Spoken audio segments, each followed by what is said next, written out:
আসসালামু আলাইকুম। আজকে যে কাঁথাগুলো আমি দেখাচ্ছি এগুলো 34x32 ইঞ্চি সাইজের বেবি নকশি কাঁথা। এই কাঁথাগুলো কুমিল্লার এক আপু আমাকে অর্ডার করেছেন 10 পিস বেবি কাঁথা। তো আপুর 10 পিস কাঁথার মধ্যে আমার 9 পিস কাঁথা রেডি ছিল। আপুকে বললাম আর 1 পিস কাঁথা আমার রেডি ছিল না। তো আপুকে আমি বললাম যে আপু আমার কাছে তো এই কাঁথাটা শেষ হয়ে গেছে, তো আপনি এই কাঁথার পরিবর্তে অন্য কোনো কাঁথা কি পছন্দ করে দিবেন, তাহলে আমি আপনার অর্ডারটি দ্রুত পাঠিয়ে দিতে পারবো। তো আপুর যে কাঁথাটা পছন্দ হয়েছে ওই কাঁথাটা আপু বলছে যে না, আমি এই কাঁথাটা কোনোভাবে বাদ দিতে পারবো না, আমার এই কাঁথাটা ভীষণ পছন্দ হয়েছে।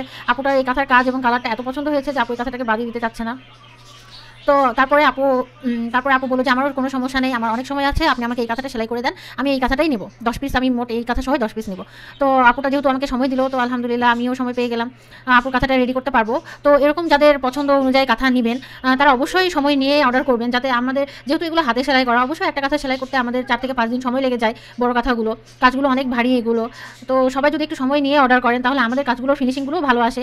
দ্রুত করলে আসলে কাজের ফিনিশিংও আসে না, আবার একজন যে চাচিরা খালারা আপুরা সেলাই করে তাদের উপরেও জুলুম হয়ে যায়, কারণ তারাও তো সংসারের সকল কাজ শেষ করেই কাজটা করে।